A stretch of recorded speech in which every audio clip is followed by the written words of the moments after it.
समझा देना। जब हाल मेरी माता पूछे तो सुनी गोद दिखा देना। सैनिक घर जाके मत कहना, संकेतों से समझा देना। जब हाल मेरी बहना पूछे तो राखी तोड़ दिखा देना। सैनिक घर जाके मत कहना, संकेतों से समझा देना। जब हाल मेरी पत्नी पूछे तो मांग सिंदूर मिटा देना। सैनिक घर जाके मत कहना, संकेतों से समझा देना। जब हाल मेरे पापा पूछे तो जलता दीप बुझा देना। सैनिक घर जाके मत कहना, संकेतों से समझा देना।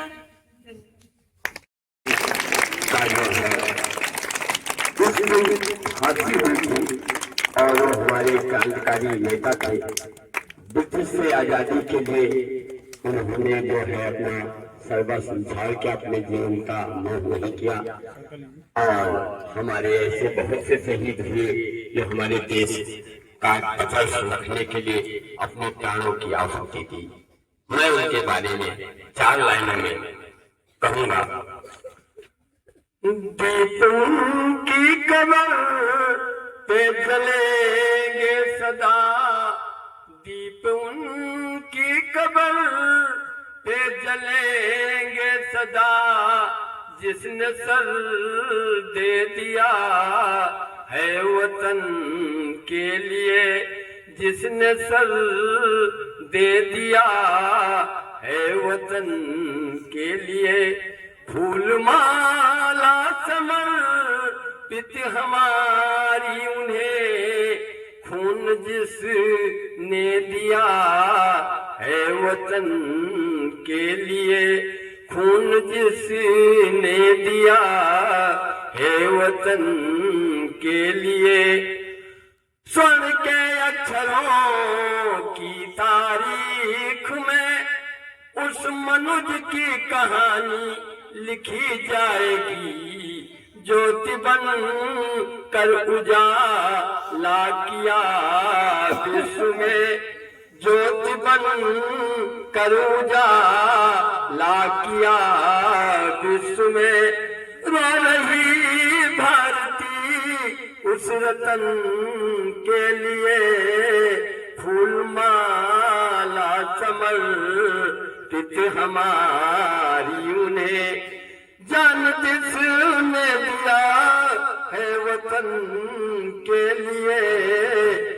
माता कहती थी बेटे से बेटे सुनो, बहनें कहती थी भाई से भाई सुनो। ये तिरंगा जमाने में लहराएगा, ये तिरंगा जमाने में लहराएगा। हमको परवाह नहीं जान तन के लिए, ये तिरंगा जमाने में लहराएगा। हमको परवाह नहीं जान तन के लिए, जीत उनकी कब्र पे चलेंगे सदा। ये भारत के इतिहास का बहुत ही दुखद दिन था, जिस दिन हमारे देश के एक युवा वीर सपूत राजेंद्र नाथ लाहिड़ी को अपने ही जिले गोंडा के जेल में फांसी के फंदे पर लटका दिया गया था। सन 1925 की बात है। हमारे देश में अंग्रेजों से लड़ने के लिए धन की बहुत अधिक आवश्यकता थी। राम प्रसाद बिस्मिल, ठाकुर रोशन सिंह, अशफाक उल्लाह खां जैसे वीर शहीद मिल करके अंग्रेज के खजाने को लूटने का प्लान बनाया और लखनऊ से जा रही एक ट्रेन को लूटने में सफलता प्राप्त की। लूटने के बाद सभी लोग इधर उधर बिखर गए और राजेंद्र नाथ लाहिड़ी उस कार को सफलता देने के बाद कलकत्ता चले गए। लगभग 2 साल बीत गए और अंग्रेज उस घटना के लिए जो भी उसमें शामिल थे उनको ढूंढ रहे थे। इनको कलकत्ता से पकड़ा गया और उसको सजा सुनाने के लिए इनके ऊपर मुकदमा चलाया गया। लखनऊ में इनके ऊपर मुकदमा चला और इनको फांसी देने के लिए इनके साथ साथ राम प्रसाद बिस्मिल, अशफाक उल्लाह खां और ठाकुर रोशन सिंह, इन 4 लोगों पर मुकदमा चला और 19 दिसंबर को फांसी देने की तारीख तय हुई। लेकिन अंग्रेज अधिकारियों को लगा कि अगर हम इन 4 लोगों को एक साथ फांसी देंगे तो देश में बहुत बड़ा विद्रोह हो सकता है।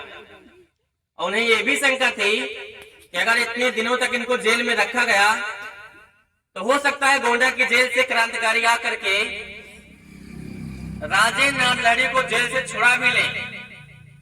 इसलिए गुपचुप तरीके से तय तारीख जो 19 दिसंबर थी उसके 2 दिन पहले ही 17 दिसंबर 1927 ईस्वी को इन्हें अपने ही गोंडा जिले में फांसी के फंदे पर लटका दिया गया। उस दिन इन्हें सुबह 3 बजे जगाया गया। दैनिक क्रिया के बाद इन्होंने गीता भी पढ़ी और जब ये फांसी के फंदे के पास जा रहे थे तो इन्होंने वंदे मातरम का भी जय घोष किया और वहां पर मौजूद सभी अधिकारियों के सम्मुख कहा कि मैं आज मरने नहीं जा रहा हूं, अपने देश को स्वतंत्र कराने के लिए एक स्वतंत्र भारत में फिर से जन्म लेने जा रहा हूं।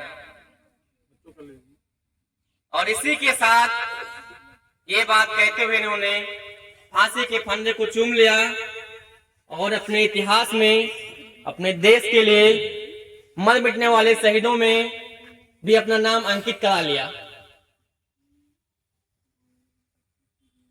इसी के 2 दिन बाद यानी 19 दिसंबर को भी 3 लोगों को फांसी दी गई थी। यानी आज के 2 दिन बाद राम प्रसाद बिस्मिल को गोरखपुर में, अशफाक उल्लाह खां को फैजाबाद की जेल में, वहीं ठाकुर रोशन सिंह को इलाहाबाद में फांसी के फंदे पर चढ़ा दिया गया। ये 2 दिन हमारे इतिहास के काले दिनों में से एक थे। उन्हीं में से आज एक राजेंद्र नाथ लाहिड़ी की पुण्यतिथि है। इनका जन्म 1901 में बंगाल में हुआ था।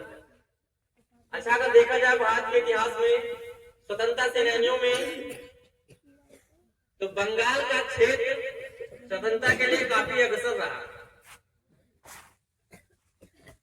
चाहे चंद्रशेखर आजाद हो, चाहे राजेंद्र नाथ लाहिड़ी हो, चाहे सुभाष चंद्र बोस हो,